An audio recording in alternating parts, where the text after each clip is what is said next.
now we'll have an introductory note of Natalia Lushina, Head of National Agency of Ukraine on Civil Service. Natalia, please. Thank you. Thank you, Konstantina. And dear colleagues, dear partners, I'm happy to be here. And thanks for my introduction. And also, dear colleagues, public service reform is one of key challenges for any country. Indeed, the success of many important transformations necessary for economic growth, attracting investment, and creating jobs will very often depend on people themselves, on their will, integrity, values, and motivation.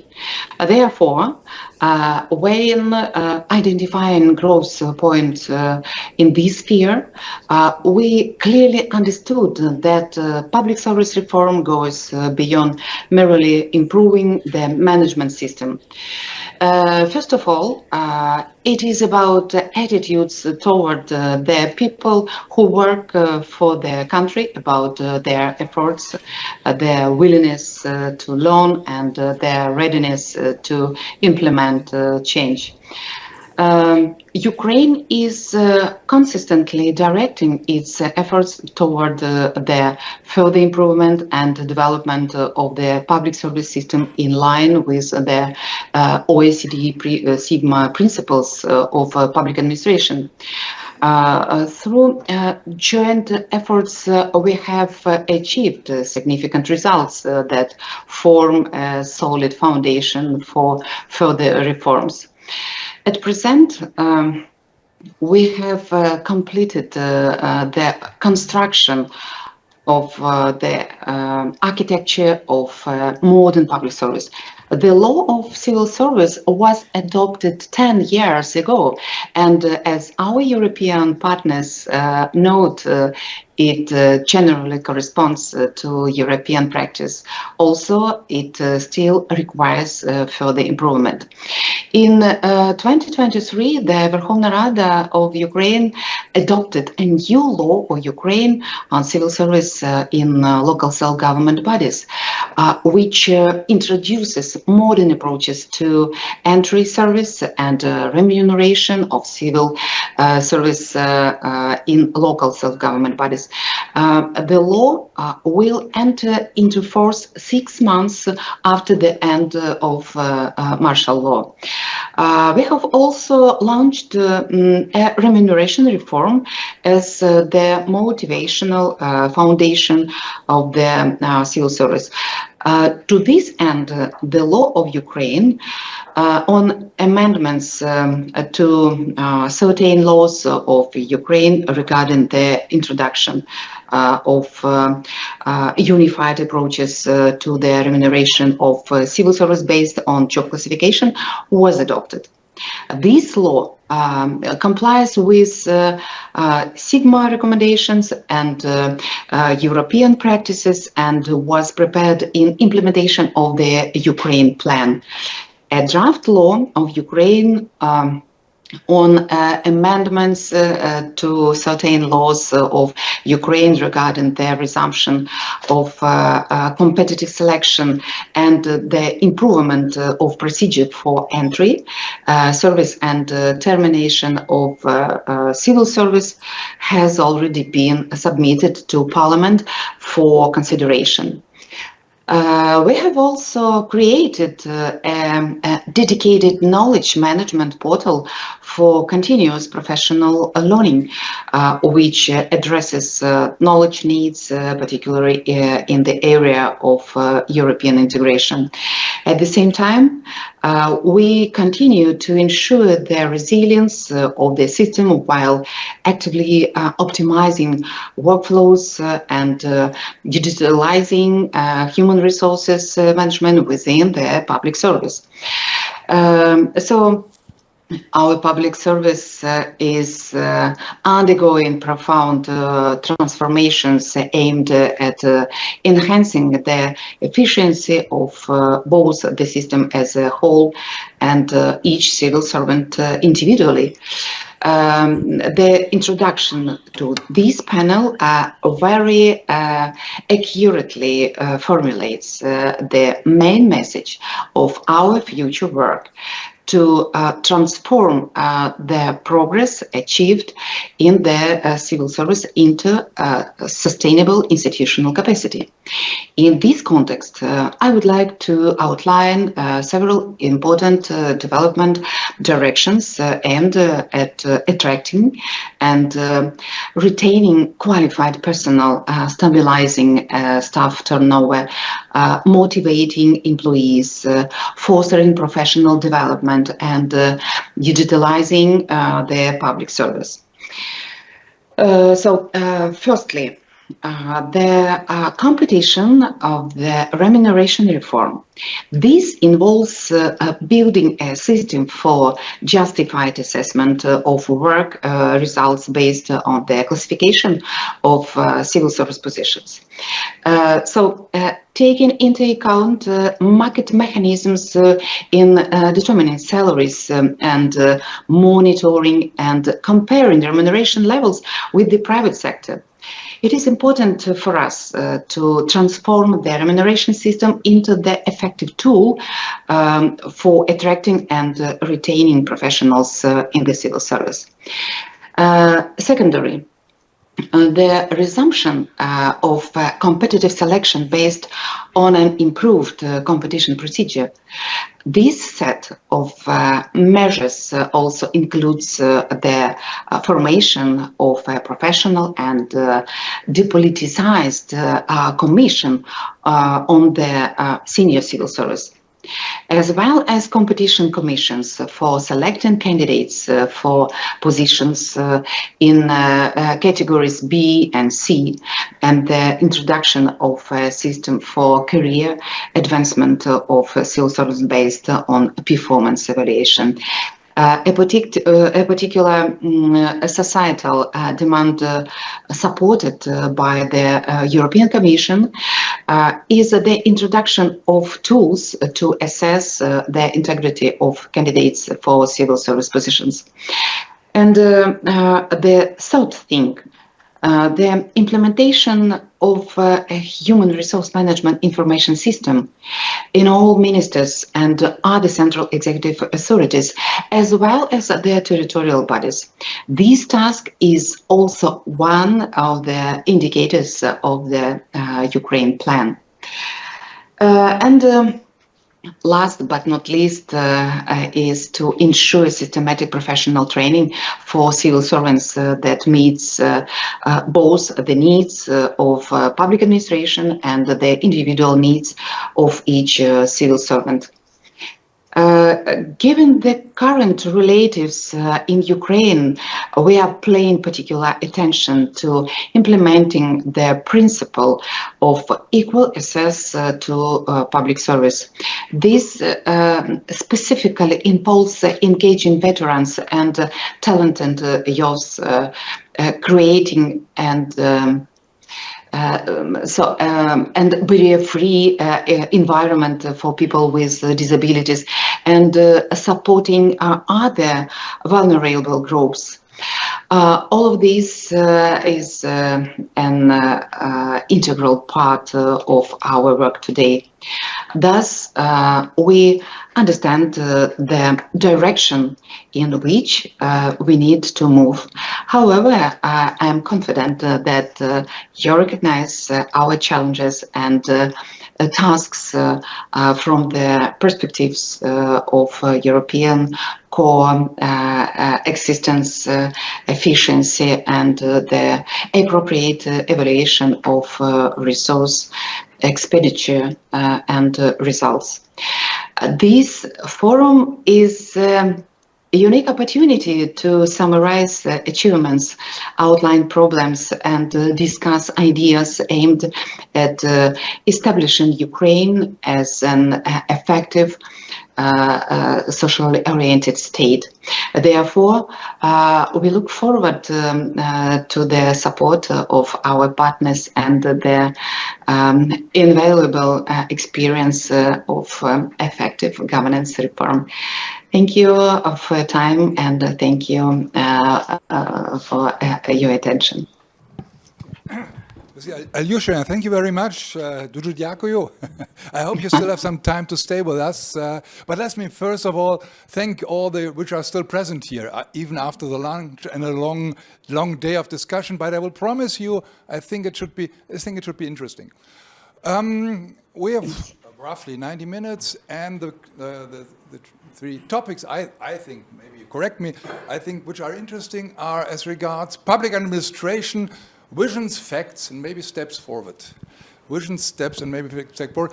And let me start. I'm myself a lawyer. I'm teaching law, and including students from Ukraine and former CIS countries. And from this perspective, I'm a little bit accustomed with these. I'm speaking so loud. Thank you. Sorry.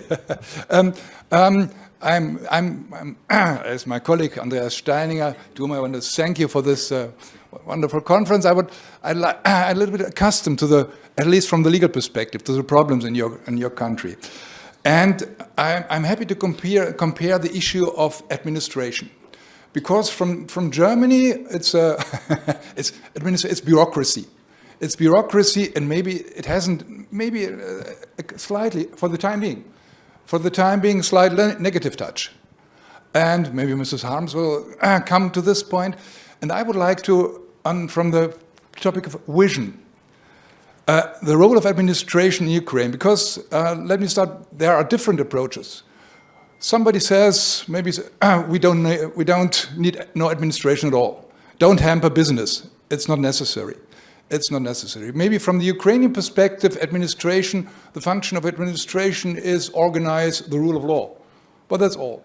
But as you know, from the eastern or far eastern Tiger states, there's a very important role of the administration. They are, to a certain extent, they are guiding business. They are guiding just to foster growth. And for that reason, I would like at first point to hear your and my colleagues' ideas about what is the vision, what's the aim, or maybe you have a country which you think is the most attractive for Ukraine to strive for. Mrs. Alyoshina, allow me to give you the word a second time.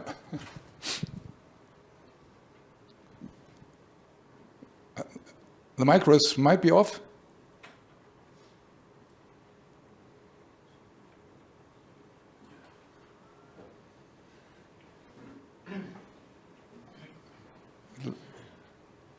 At least.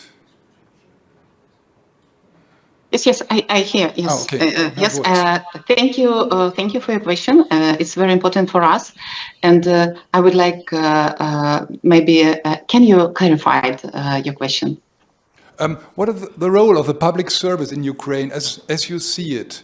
What is it? Is there a country, or country maybe in Eastern Europe, maybe Poland, maybe Hungary, maybe the Baltic states, which are an example for, maybe even Germany, which is an example where are you striving at, or what is your, oh, sorry, I apologize, or just basically just fulfilling what the EU is requiring?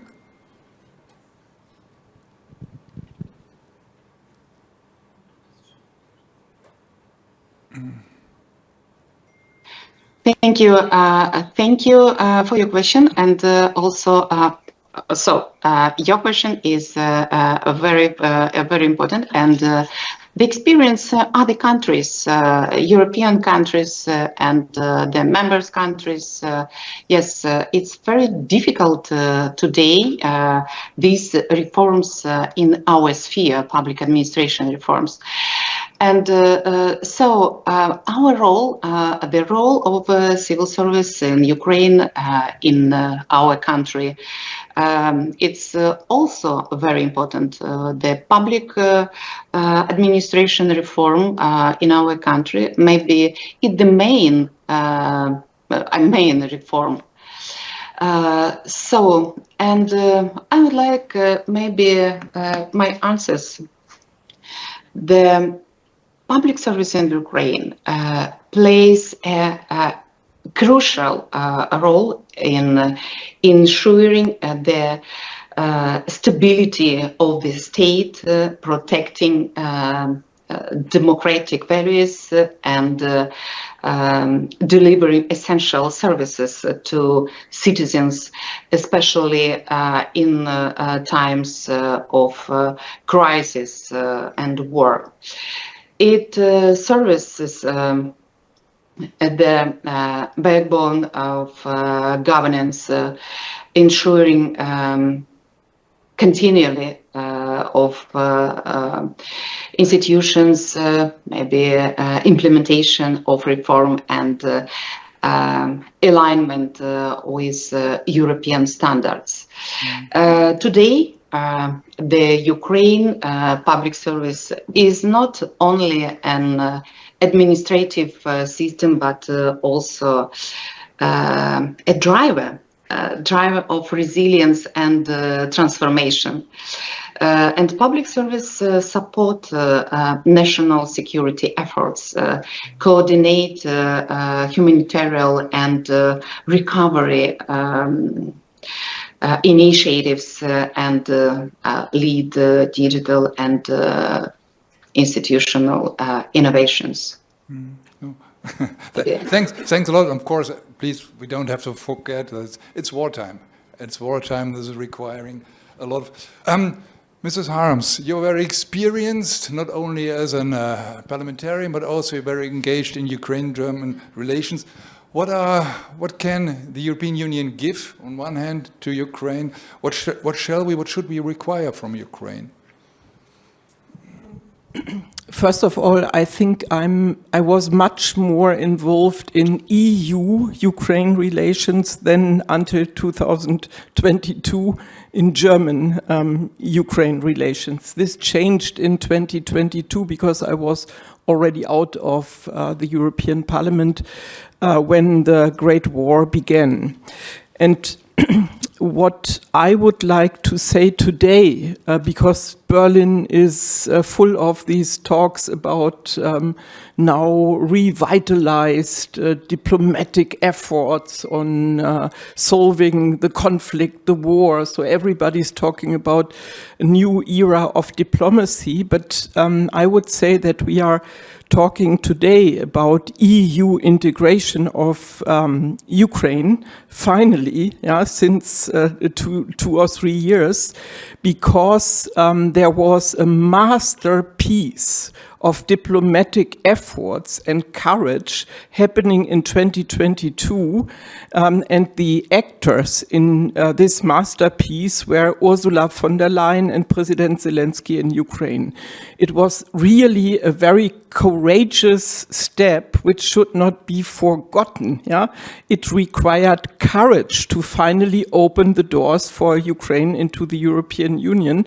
And until today, we should also not forget that because EU and NATO in 2080 refused to open their doors for Ukraine, we have the war ongoing since 2014 and even more so since 2022. So that we are talking finally with the Ukrainians about a definite and successful integration into the EU is only fair, because part of the blame why all this happens is to the Europeans, because they did not dare to open their arms already in 2008. And I know what I'm talking about because my first talks about EU integration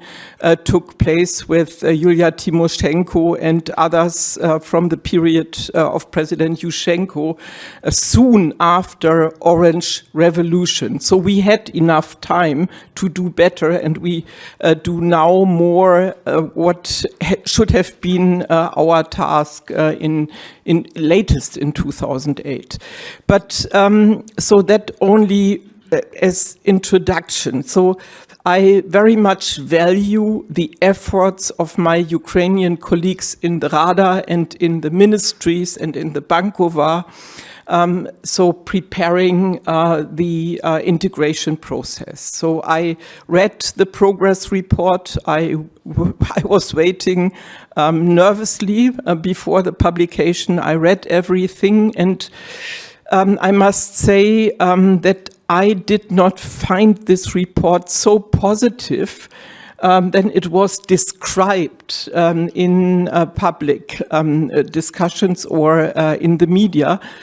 Probably mostly the people reporting focused on the press conference of Commissioner Haus, but did not really read the different chapters on the different clusters which Ukrainians want to be opened. So reading the progress report, for example, about reforms of the judiciary or law enforcement institutions reminded me a lot about reports many years ago about implementation of association agreement.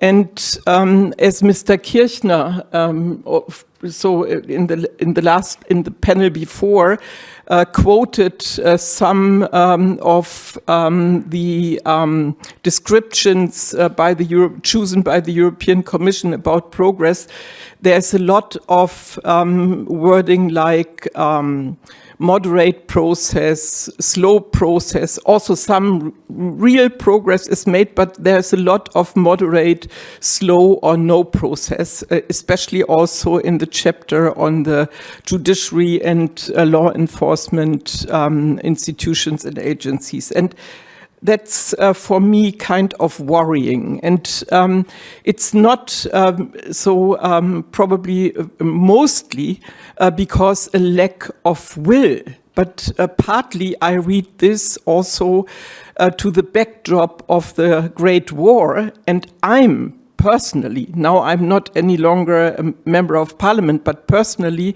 and looking back and knowing what the challenges for integration are, I'm wondering whether the patterns of the integration process and the war situation in Ukraine, whether this fits. So for me, it seems that it is a huge challenge to do those reforms required in the many clusters, to do this under the conditions of the ongoing war.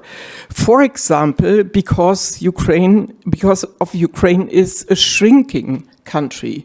So many experts, so many people necessary and urgently needed in the institutions left. I met judges and lawyers from Ukraine in different European countries. When I read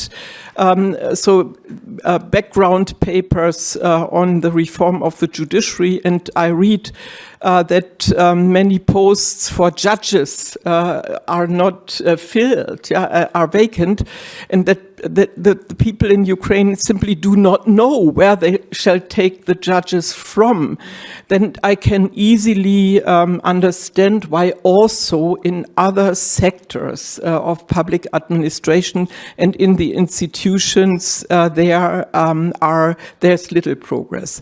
And so I'm not the one to judge progress or no progress, but what I can say is, so my experience, also based on my visits in Ukraine, and I go there 3 times a year during also the years of war, and I stay always at least 10 days or 2 to 3 weeks. What I see is that in a very bureaucratic process, is not what makes people believe in EU integration. So what I feel, especially after my visits in May and in October 2025 in different Ukrainian cities, what I feel is that, again, support for Ukraine to stop the Russian war and to regain momentum against Russian aggression depends very much on our solidarity, our will to enable Ukrainians to hold the line and to win back momentum against the Russians. Weapons, and motivation also for Ukrainians to join the army. This is a very, very important link. Then the second question of solidarity is for the citizens, the Ukrainians, the ordinary people still keeping the country going. So that's often forgotten in Germany, that there is a second front line in every city, in every village, where people guarantee that in spite of more and more escalating attacks, Ukraine is functioning. So the recovery process cannot be postponed, or reconstruction process cannot be postponed to after the war. It should begin, so it should happen every day, and not only, it has to happen for the weapons industry, but it has to happen also for the ordinary people. And this visibility of European states and the EU as engaged powers, in the survival of a nation is probably right now, that's at least my feeling, is probably right now more important than opening chapters, although I very much know that the fundamentals are really key, not only to fulfill European demands, but because Ukraine needs a well-functioning, independent judiciary. Thank you, Lox. I think there should be more possibilities. Before giving the words to the Ukrainian Parliament, I would make use of the opportunity to give the floor to somebody who's here and maybe is willing to answer from a local perspective to what has been said, not forgetting to mention that she's from PGA, one of the co-organizers here. So, about the sorry for my voice today. About the vision, you mean? Your first question. Mrs. Harmsgates gave her view from the outset. I would be interesting if you would confirm this, or if you are at other focuses. Yeah, well, so regarding the vision, I'm not a civil servant, but I'm a citizen, and by the way, my first high education is also law, and I practiced, so I think we share some principles. And from the philosophical point of view, I think what you mean is probably it's the level, the weight of bureaucracy, the weight of the state apparatus, what you want. What is the function, the main function? Oh, for Ukraine. And especially with regard to business, I think as a Ukrainian, and I believe many Ukrainians would join my point of view, because it's, I think, based on mentality also. And in Ukrainian language, we have, for instance, a word, it's in Ukrainian, vola, and it does not have a direct translation into English, but you can translate it like two words, will, like a spiritual will, your desire will, and also a freedom. So this is one of the most powerful words for us, and this is something that inspires the functioning, the response, the resilience of what you see. So basically, people find this internal support, something that keeps them in this situation, and it helps to self-organize, helps to be this second front line, helps to have so many volunteers to even in the first month create civil drones that started like flying and changing the landscape of the war. And I think we also have a saying, it's kind of half a joke. So where there are 2 Ukrainians, there are 3 hetmans. Hetmans, it's a head of a state in the Middle Ages in Ukraine. So everyone believes that he is important. No one wants to obey and listen to others. So everyone has his vision, and it's good. So I am not sure we're looking for a very like strong, powerful, heavy bureaucratic apparatus, but something efficient, yes, existing in all domains where it is necessary, yes, of course, but supporting business, supporting the society that will lead innovation, that will actually be prosperous under such conditions, but not like killing democracy, bureaucracy that until you submit all these la la la la la la la, and here are 15 hours of your work that you do not put into useful hours, but in purely bureaucratic hours. No, this is not what we are looking for. And I think we have definitely a different mindset, very free, liberal, like democratic European style. I'm pretty sure it's kind of a European way of thinking. I currently live in France for many years, and what sometimes people take also say jokes that around some ideas of foreigners or about the current situation in the US, that look, here in France we are a free country. Free, and people will decide what they do. So I think for Ukrainians it's also very similar to this, and the Asian style would not work for us. It would not. We would not like, oh, this is our leader. And even Russian is much more Asian style. This is completely like different in Ukraine. It would not work. That's why I look at starting from the 1991, the Ukrainian presidents and Russian presidents. You have 2.5 Russian presidents, like Medvedev at half. And you have like every Kuchma, he was 2 terms, but otherwise it's like changing, and it's changing every time democratically. Yes, once it was an Orange Revolution, and I am honored to say that I worked in Yushchenko team at that time. But it was supported by people. If it had not been supported by people, it could have never taken place, believe me. It's Ukrainians who did it, and it's Ukrainians who are actually fighting this war too, and engaging and organizing the entire world. Now, even so it's not very successful since 1 year with the US, but still, it's their spirit, their desire, their will and freedom who are running this. Hopefully, at some point, it will be victory. Дуже дякую. Mrs. Yasko, let me address to you like a representative of Ukrainian Parliament, Verkhovna Rada. Mrs. Harms was a little bit skeptical about the lawmaking process, indicating maybe under wartime it's not the best time.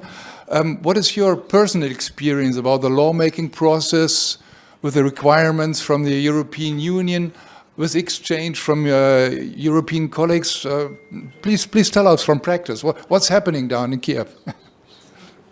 Thank you very much. Well, first of all, I'm glad that we're discussing the question of EU and Ukraine together, and looks as there is a process and there is a progress. And I want to mention actually another topic on the frozen assets decision that was made by the EU just a couple of days ago. I believe it's an important victory, and it all connects all of us on the question of Ukraine recovery, all the possible reforms and integration into the EU.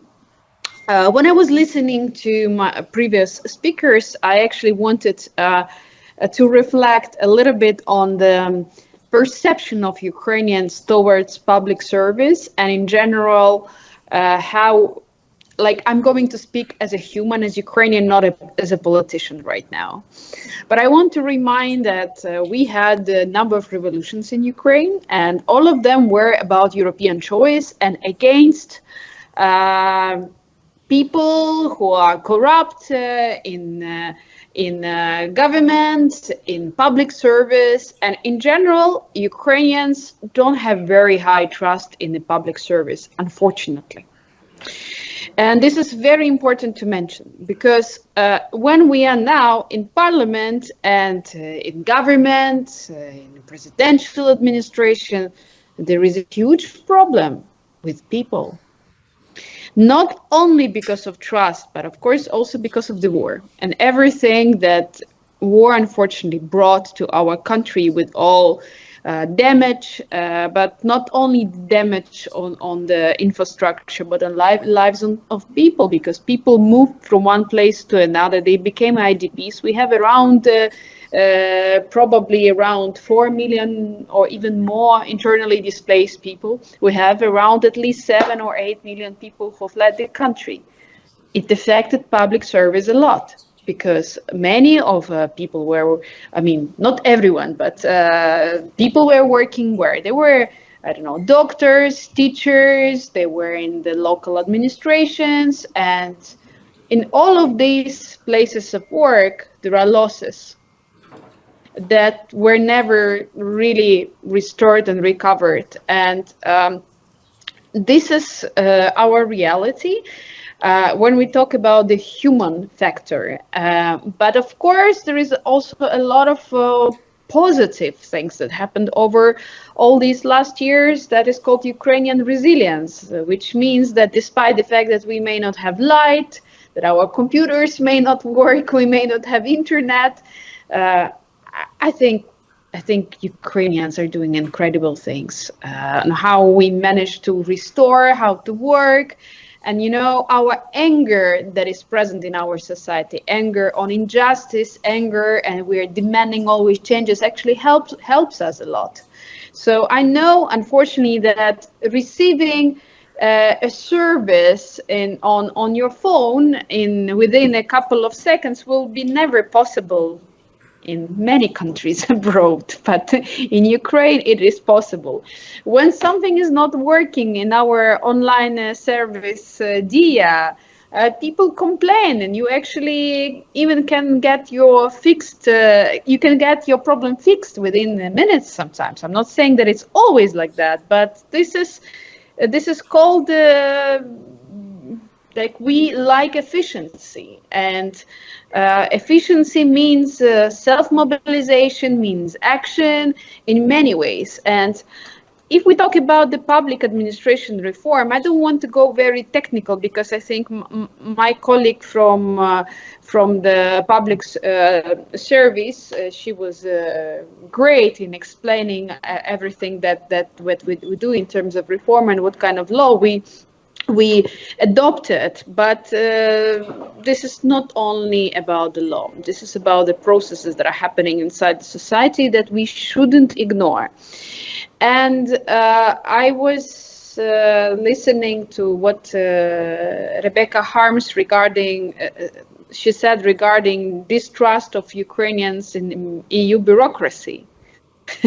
Well, unfortunately, this is a problem. And because in Ukraine, in the recent years, yes, we're waiting for the civilized world to stop the Russian aggression. We were waiting always for some magic. And then there was a moment when Ukrainians realized, hey, no, actually, we are alone. We have some friends, but they cannot really do so much because these decisions need to be very quick and they need to address a lot of things. But what do we need to do? We need to survive and to fight for our existence. And for us, it's very existential. So I think there are polls, of course, in Ukraine, and I don't want to to go into all of that numbers, but in general, from the human perspective, I think there is the level of trust in EU as the idea is going down in Ukrainian society. Because for most of Ukrainians, EU was always an ideological, existential choice to be away from Russia. Not because they wanted to be closer to public administration reform of the EU or agriculture standards. And for most of Ukrainians, these EU standards was more like a general phrase, what EU standards means. But Ukrainians don't really understand this. But I hope you don't take my speech as negative, because I actually still know, and I try to say it as much as I can, because I see a huge shift in Europe, within Europe, on position of leadership, that Europe has to stay strong and to develop completely new understanding of defense, economy, culture, idea, and it happens all because of Russian aggression against Ukraine. I know that most of European countries are taking it seriously, not only because Ukraine, but for your own life.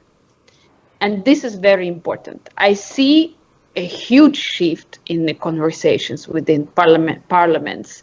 From Germany 4 years ago that would never even mention anything about weapons, to the conversations that currently are present in Germany, where defense is a very important part. These are positive news, and I believe that there will be more.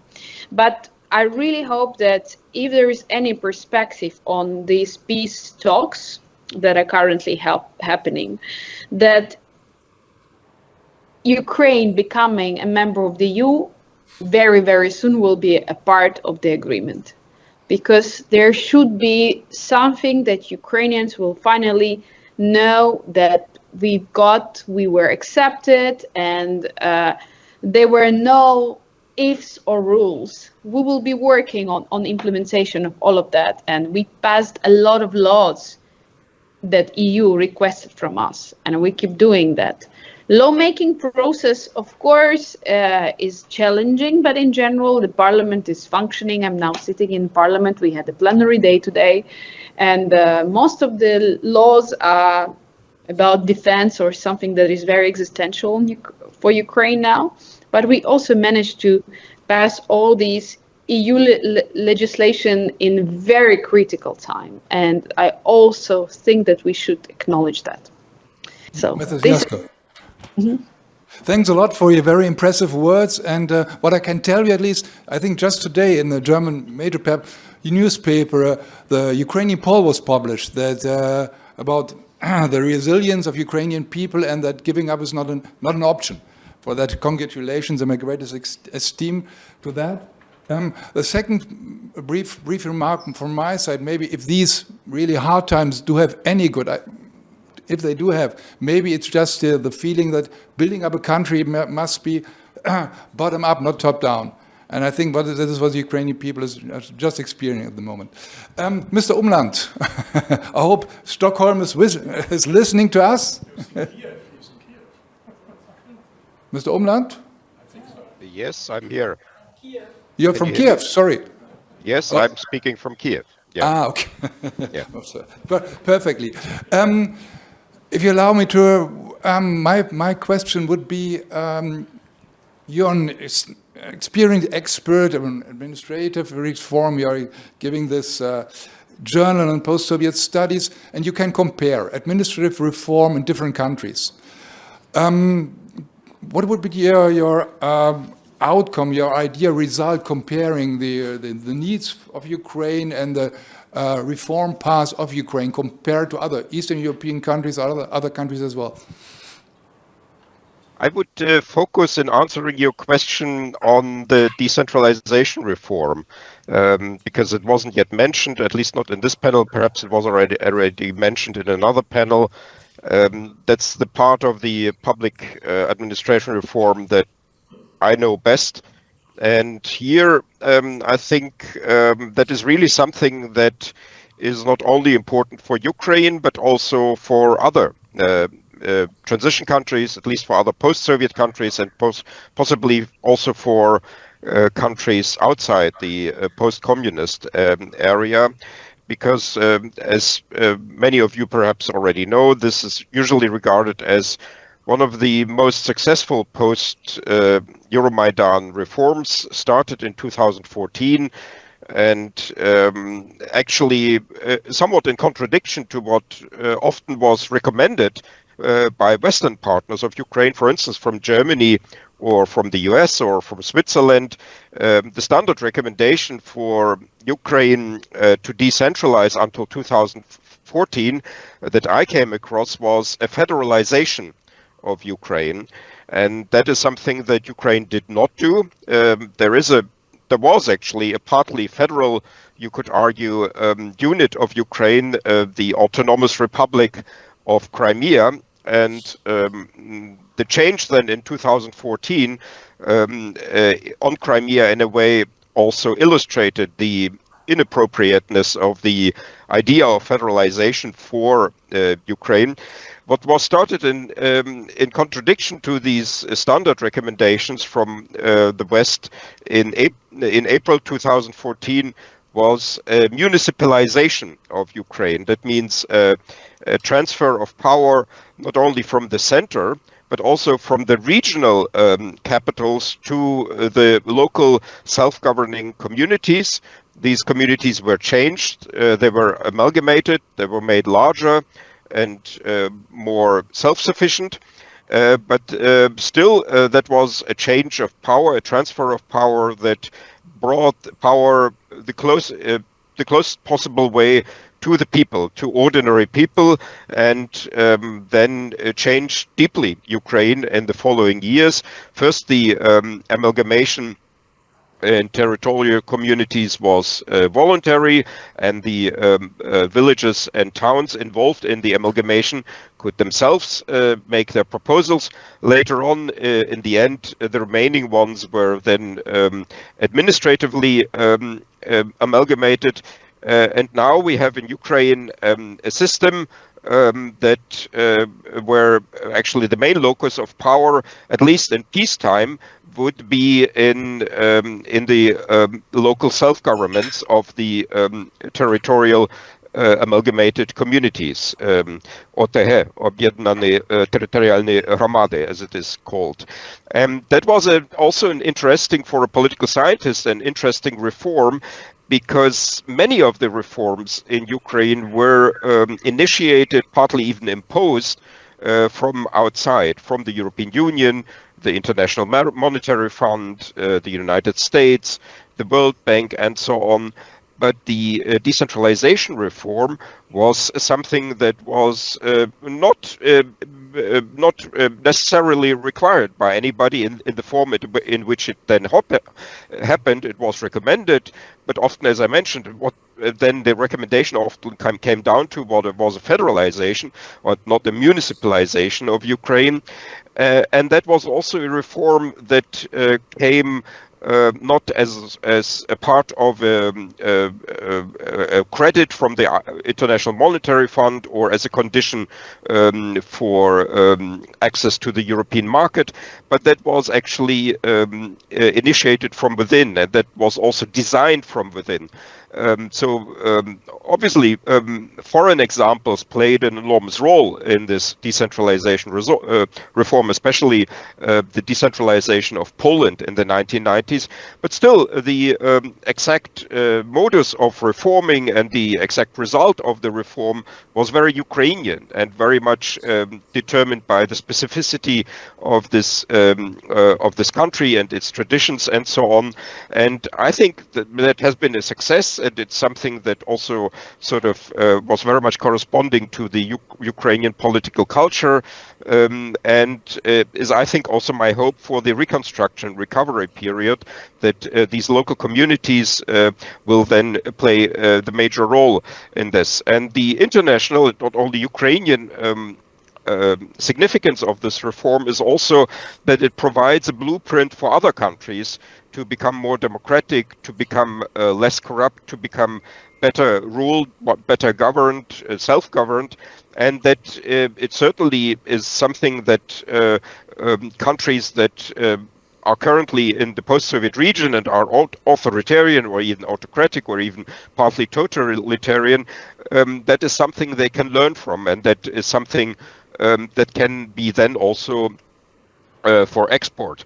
For that, of course, you would first have to have something like the Euromaidan revolution in these other countries. But I think one day this will happen in such countries as Belarus and Russia and perhaps even Central Asia. And then this reform, I think, will play could play a larger role. And of course, this reform is also very much, although it's not designed by the European Union, it's very much also a preparation for the accession to the European Union, because it makes Ukraine more similar to the member countries of the European Union that are usually quite decentralized. And so this has been a success story, unfortunately interrupted by the large-scale invasion in 2022. Now we have military administrations partly replacing the self-governments because there's no other way. But for the future of Ukraine, I think that was one of the most important reforms that was initiated after 2014. Well, thank you very much for this important contribution. Let me pick up this point you mentioned. This is decentralization, and we go under the second heading. I mentioned about facts, because of course I think it's more or less well known that the decentralization reform is widely praised. On the other hand, what I read in the progress report of the European Union, on the one hand it works, on the other hand the money is missing. At least the local budgets aren't working yet, and the question I'm wondering is, in the time of reconstructing a lot of money, there will be an influx from Western money, and about who's going into control, and the question, and to Mrs. Harms and to Mrs. Banner, are Ukrainian institutions on the local level are ready for this task to organize this reconstruction job? What do you think, Mrs. Harms? This, from what I can judge, after traveling through different regions, depends on differences in the regions. So we cannot say that in all parts of Ukraine the decentralization and amalgamated communities as a result are fully flying. So it was a good point, a good idea, to begin the decentralization. But also here, the war has a major impact, and that we have problems between civil and military administration, for me, often seems kind of normal. You can't avoid those contradictions. And so, for example, I was in Vinica. There were no problems between the two different bodies, but afterwards I was in Chernivtsi, and I could observe what others already had described: huge problems. It depends also on the relation of Kiev to the different regions. And I can only give the advice at this point to not give up, to deal with the existing problems, and also to communicate properly about what's going on. Still, some, for example, of the local councils do not really understand their role. Not only that they have no budgets, it's also still so. In the beginning of this process, the electorate has no, so the citizens have not yet fully understood, but what they understood since 2022 in many places is whether they can rely on their councillors or their mayors. This, for example, were very, very many positive experiences which helped also the ideas of decentralizations, that so many mayors and so many local councils stood with their citizens and did what was their job, facing the war. Mrs. Banner, please allow me to continue this special situation. You're sitting close to another, so Mrs. Harms is giving the outside view, and I'm asking you for giving the inside view. Yeah, thank you. Well, actually, there are 2 points of view on this question. And I remember there was a similar discussion on the panel on investments in London and the conference in September, which we co-organized, and PGA was the main co-organizer. So there was the point of view of EBRD, who mentioned for it was a Ukrainian citizen from EBRD, but it was an institutional point of view that actually the local territorial these authorities, they are completely incapable and they would need a huge help. We have a problem, we don't have people who are equipped, who are trained, etc. And there was a former British MP who is now a rather big investor in Ukraine and wrote a book and travels there often in the Kherson region, one of the badly impacted region, and he said, no, they will do it, let them do. So they're capable. So maybe they don't know now, but they will find people, it will be done. And he was putting effort on this bottom-up approach, as you mentioned. I think it fits very well. I think it actually goes well with what I said previously, like with the idea, mentality of Ukrainians.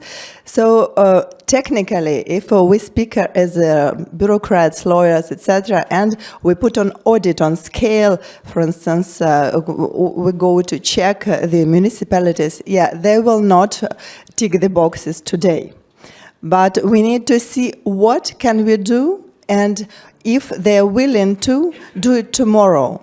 And which steps to do in which case, or which maybe putting up on the level, training, some tools, maybe some informatical tools, etc., and it will work. But of course, it's not automatic, and simply as it is, as the member of the parliament mentioned, we have so many people left, like at least 11 millions who are not at their places now. So, of course, it's some the more dangerous areas. There may be almost like no one, but there is still a municipality, and maybe there is no mayor today, and maybe there is no judge.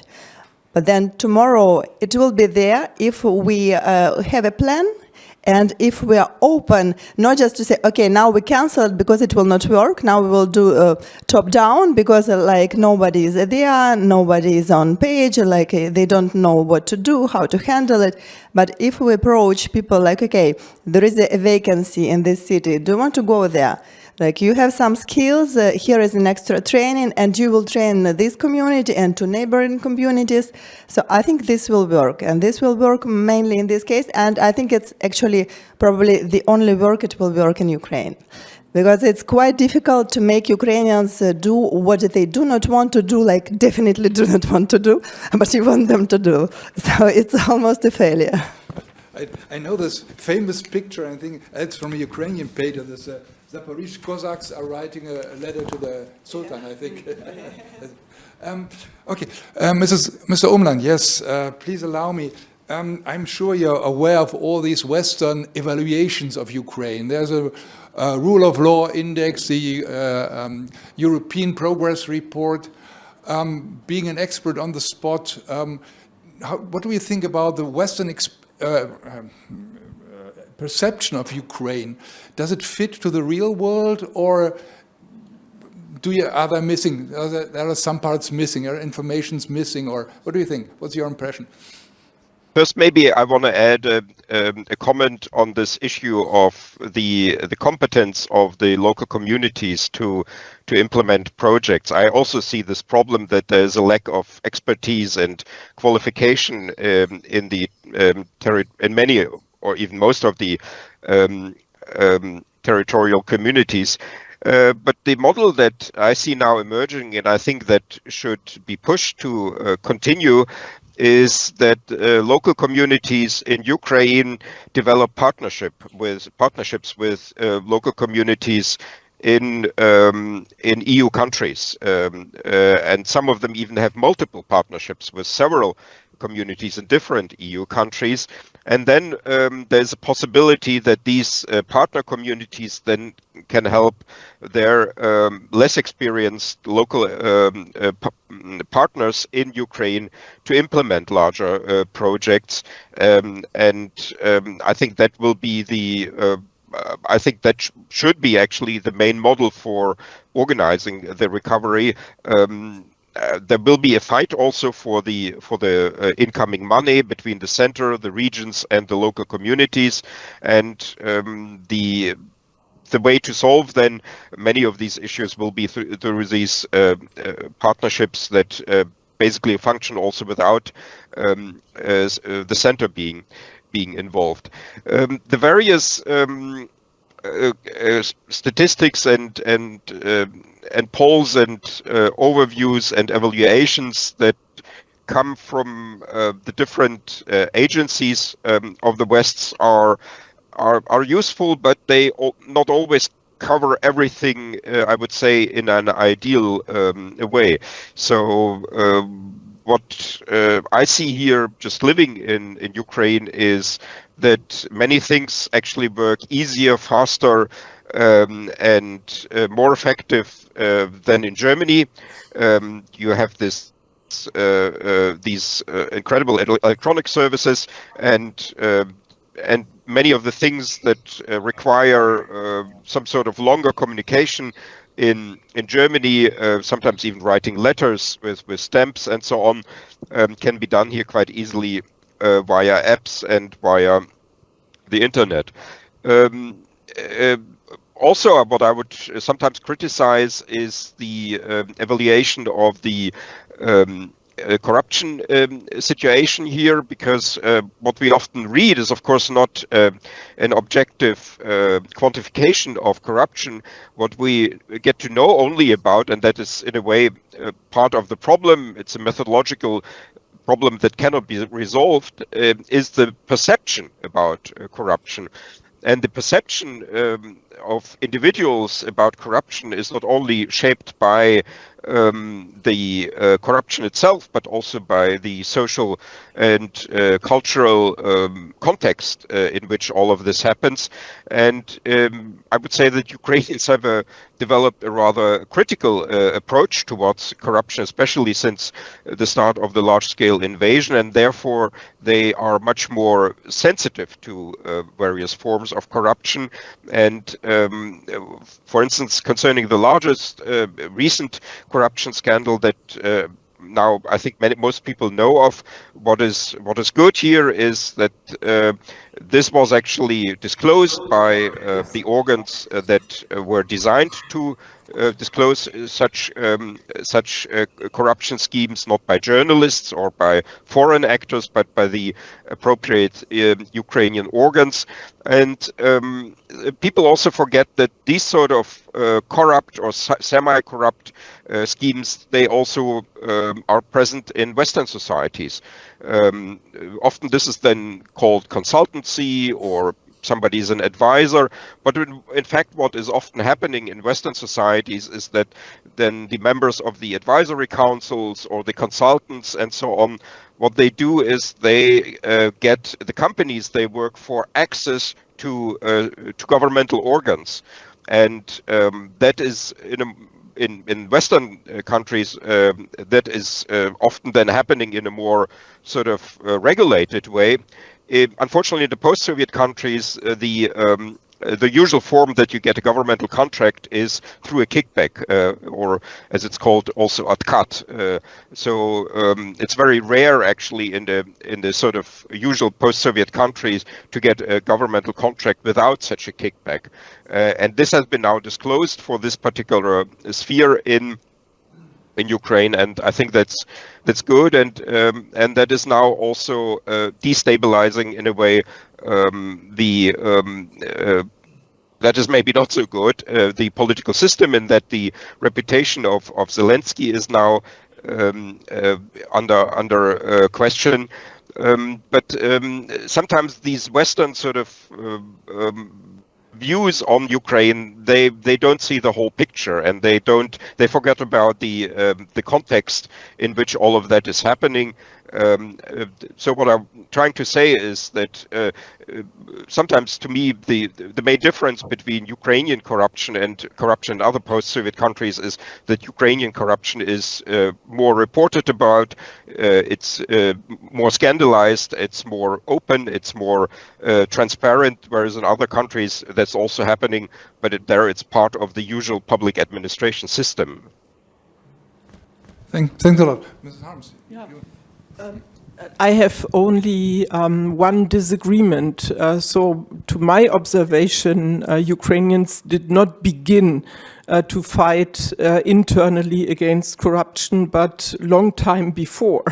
So, at least in 2014, it became very visible that even the hope for Europe was linked to the will of the Ukrainians to achieve a democratic state based on rule of law, a state in which everybody is equal towards the law. And the corruption of Yanuk's government and related oligarchs was the biggest issue for the people going to Maidan. And I think what for the narrative in the West, so whatsoever means the West today, but the core of the narrative should always be that the Ukrainians looked for allies in 2014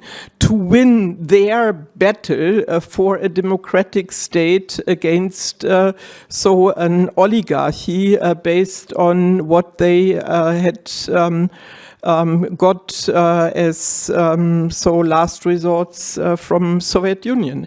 And it's really misleading the way sometimes Europeans in the West talk about this. It is as if the Europeans went to Ukraine with their ideas how to build up rule of law and fight corruption.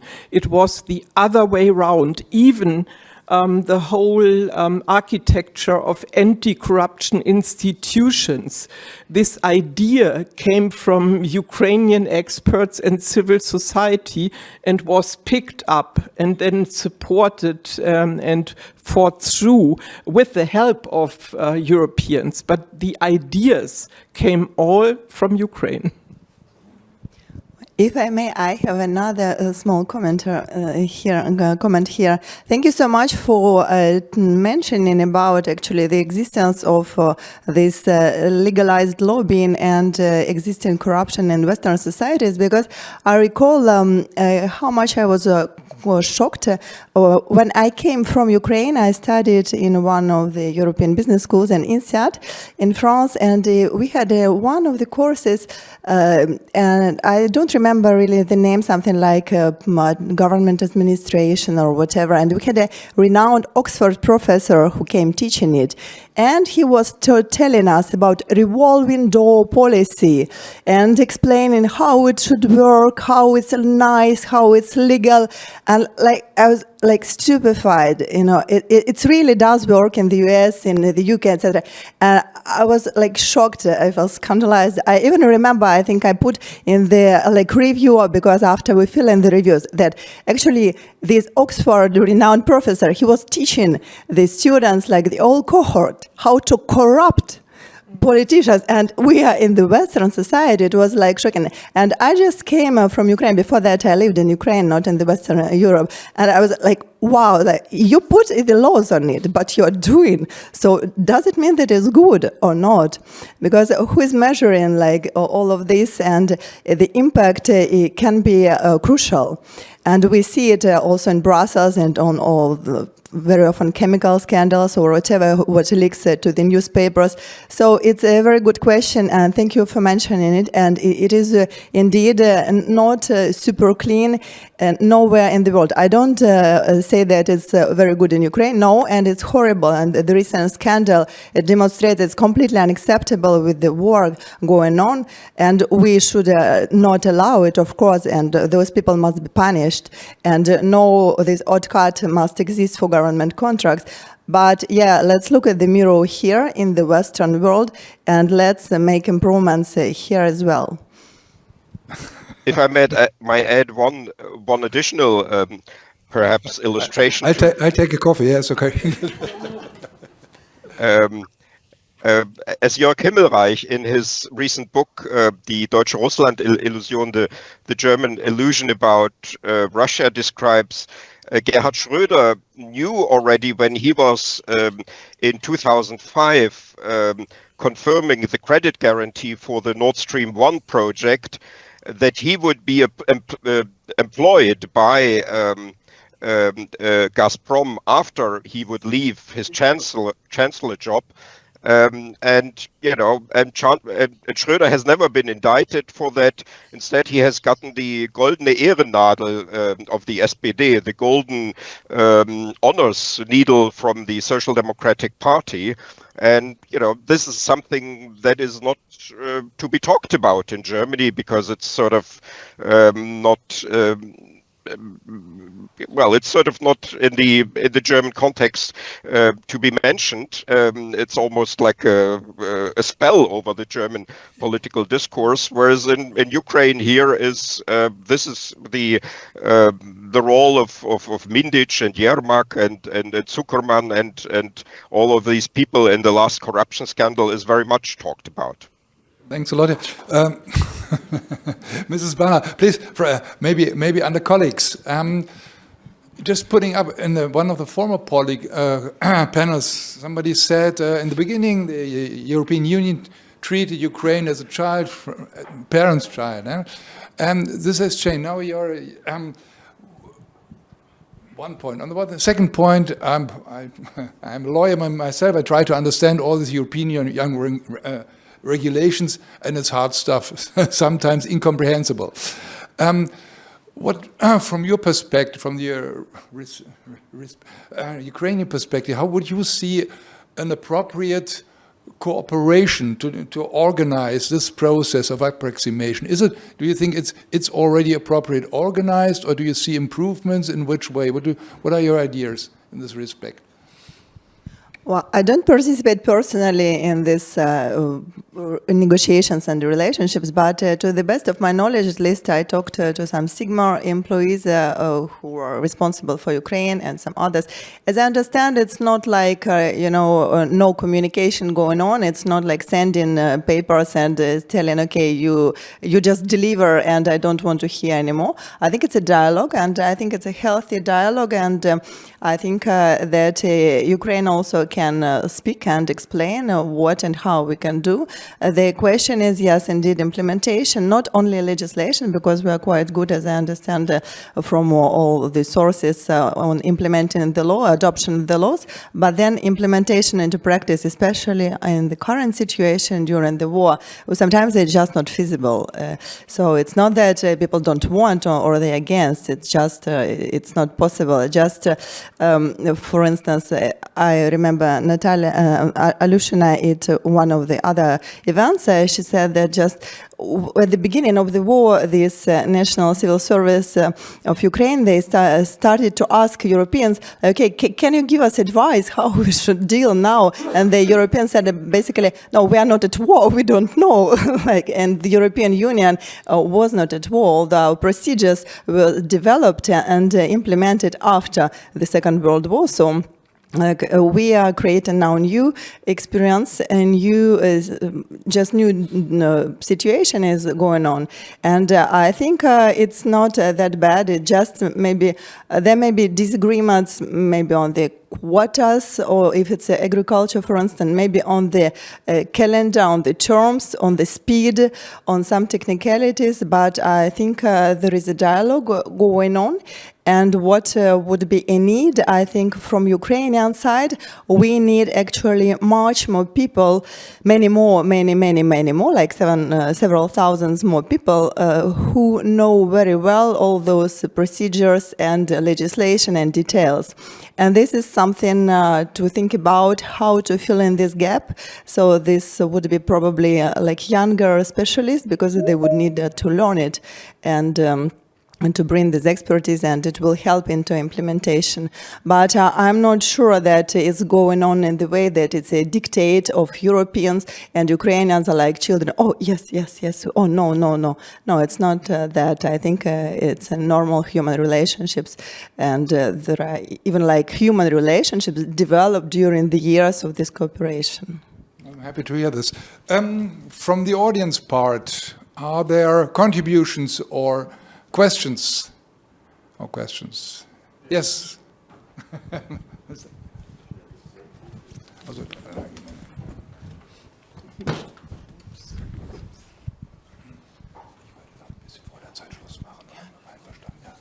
Hello. Yeah, my name is Bahadur Atahanov. I'm from Tashkent, Uzbekistan.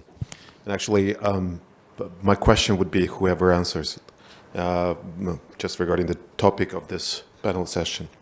2 questions, but you can answer in one.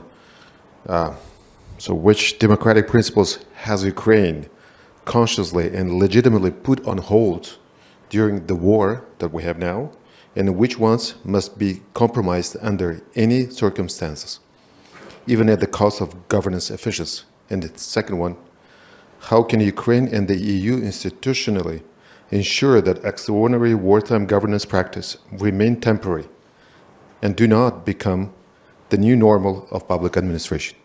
That's it. Thank you. Do you feel ready to answer to this?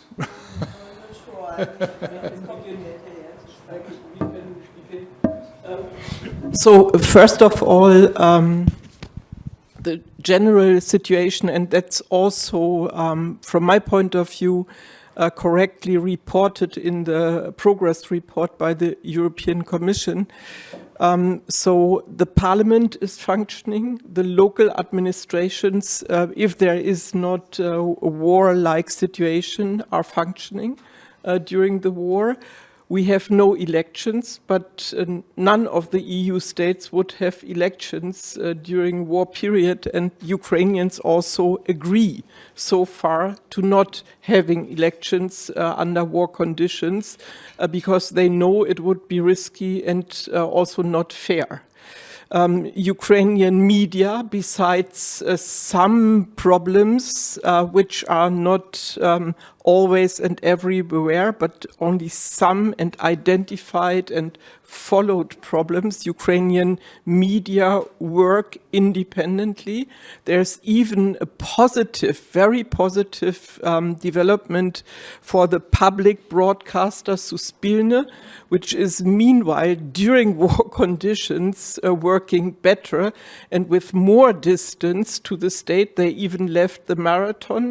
There are empty chairs at the marathon because Suspilne left. So media situation is impacted because of the Russian attacks, but not because of a shrinking sphere of or shrinking space for media freedom or pluralism of opinion.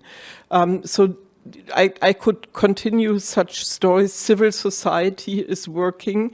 So in the whole battle on corruption, civil society decided in the very, very beginning of the war that this is not the period to concentrate on this, but they concentrated, including all the well-known anti-corruption organizations. They either they went to the army or they went into activities, advocacy activities, campaigns all over the world to organize solidarity with Ukraine. When the first procurement scandal, corruption scandal in the army was leaked, they immediately picked it up together with Ukrainian journalists. It was about the eggs and backpacks, and you remember immediately the minister for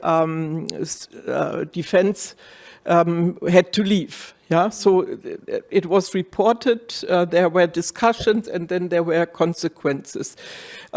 Pretty similar were the developments after NABU and SAPO began to publish the Midas or parts from the content of the Midas tapes.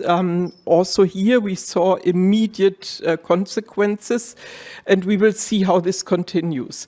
But what you also can observe that so Ukrainians really want this to be not to be covered, but want this to be followed and want to see consequences.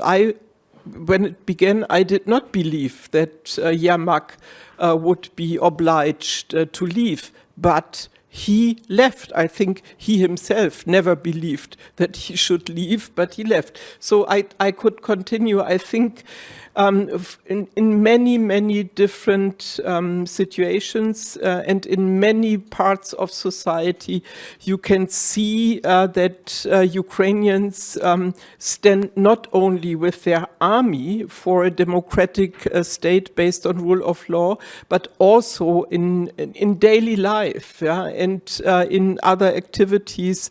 The people defend the achievements they have since 2014. And they want the European process to still support these activities. And I think they have all the right to ask our support. Yeah, I think if it's just one reform, it's it was a dream, it's an aim. I think it's a legitimate goal. It's not to stop Euro integration, because Ukrainians believe that they belong to the European family. This is a very democratic mentality in people, and actually this is the one thing that no one is ready to sacrifice. Thanks a lot. I think a lot. If I may add, no, is time over? Not yet. I just want to give the floor to you last time if you wanted to get the finalizing words. And please, Mr. Omland, go ahead. Yes, I'm also getting often when I'm in Germany this question also from other foreign journalists, what is about Ukrainian democracy? And my answer, maybe here the Ukrainians will not even fully agree with me, is that for Ukraine that has never been the central topic in the post-Soviet development. Public administration, I think, was always a big issue, and the main problem obviously was corruption and oligarchy. But elections, multi-party competition, also change of rulers was never a problem for Ukraine. In political science, one of the major indicators for the democratic maturity of a country is whether the people have already a history of kicking out a sitting ruler from her or his post. And Ukraine did that already in 1994. That was when Kravchuk did not win the first post-Soviet Ukrainian elections, and Kuchma instead became president.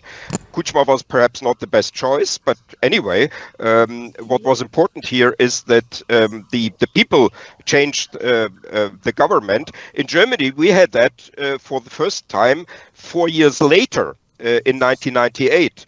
Our first change of the chancellor by the people and not by an intra-elite process was in 1998 when Helmut Kohl lost the elections and Gerhard Schröder became chancellor. That was probably also not a very good choice, but it was a change of the chancellor, and that happened in Germany after the Ukrainian change of the ruler. So in a way, you could argue that Ukraine was already in the 90s democratically more mature than Germany, according to this indicator. Thank you, Mr. Omland.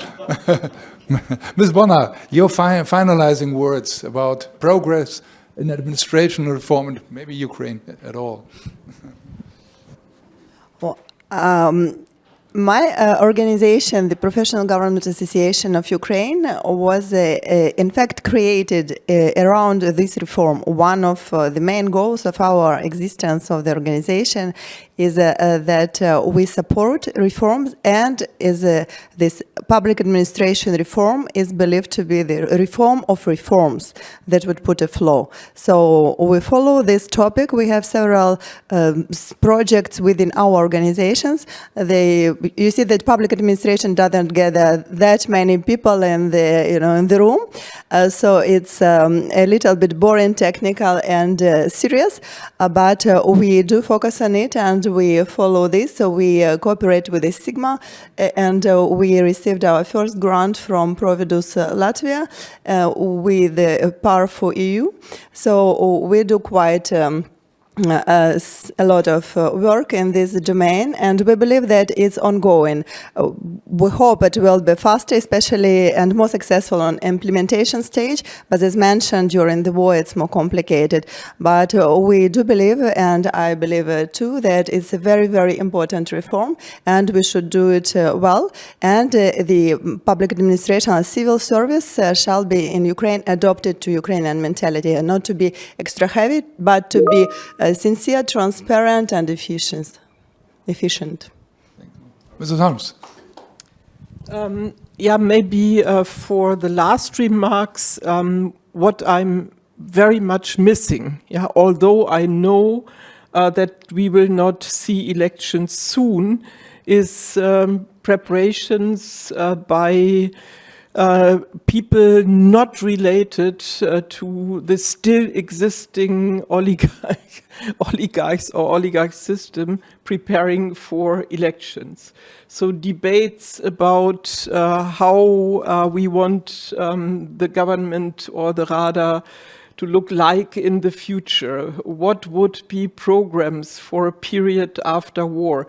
I know that this was always very difficult, but I saw some promising beginnings, and I very much hope that there will be a period in which we will discuss not only whether an existing president will remain or not remain, and whether a former general of the army will be successfully president or not. So that those debates about fundaments of representative democracy will gain space in Ukraine. And among especially people now all working in civil society, because I see many promising talents also in some of the institutions, but they are never ready to jump to the other side.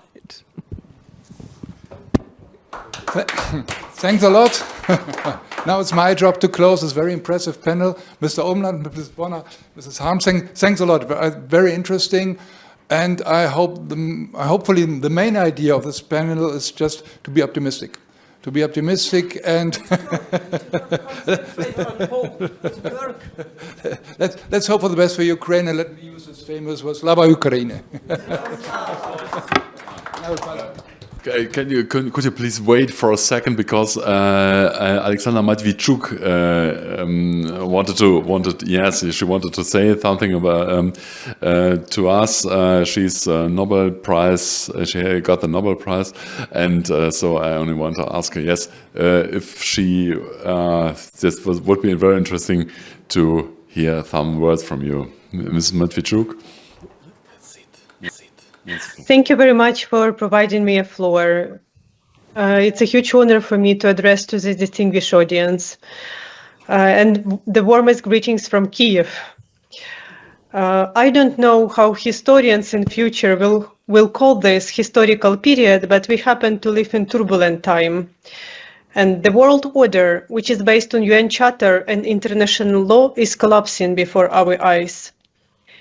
For the obvious reason, even my smartphone has an expiration date. This system, which was created after the Second World War to prevent wars and mass violence, has never been reformed, and now just stalling and reproducing ritualistic movements. Ukraine found itself in the epicenter of events which will shape the world future, because with this war, Putin attempts to convince the entire world that human rights, democracy, freedom, rule of law are fake values because they couldn't protect anyone during the war. Putin attempts to convince that country with a strong military potential and nuclear weapon can break the UN Charter, can dictate its rules to entire international community, and even forcibly changed internationally recognized borders. And if Putin succeeds, it will encourage other authoritarian leaders in different parts of the globe to do the same. Putin started large-scale war, not just to occupy one more part of Ukrainian land. It's naive to think that he lost hundreds of thousands of soldiers just to occupy Avdiivka or Bakhmut. Putin started large-scale war because he wanted to occupy and destroy the whole Ukraine and move further. He sees Ukraine as a bridge to Europe. His logic is not transactional, his logic is historical. He dreams about his legacy. He wants to forcibly restore Russian Empire.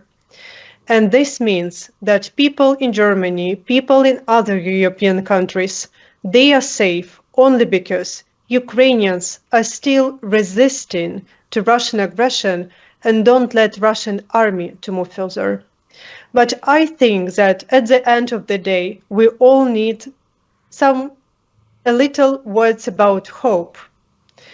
And let me tell about hope something. Because I'm a human rights lawyer who found myself in a situation when the law doesn't work, when I have no legal instruments how to stop Russian atrocities. But I know from my own experience, when you can't rely on the legal instruments, when you can't rely on the international system of peace and security, you can still rely on people. We get used to thinking through the categories of states and interstate organizations, but ordinary people have a much greater impact than they can even imagine. Ordinary people change history. So let me tell something very essential for us people in Ukraine. We are not hostages of the circumstances. We are participants of this historical process. And our future is not just unclear, it's also not pre-written. This means that we still have a chance to fight for future which we want for us and for our own children. And hope, it's not a confidence that everything will be fine. Hope, it's a deep understanding that all our efforts have a huge meaning. Thank you very much.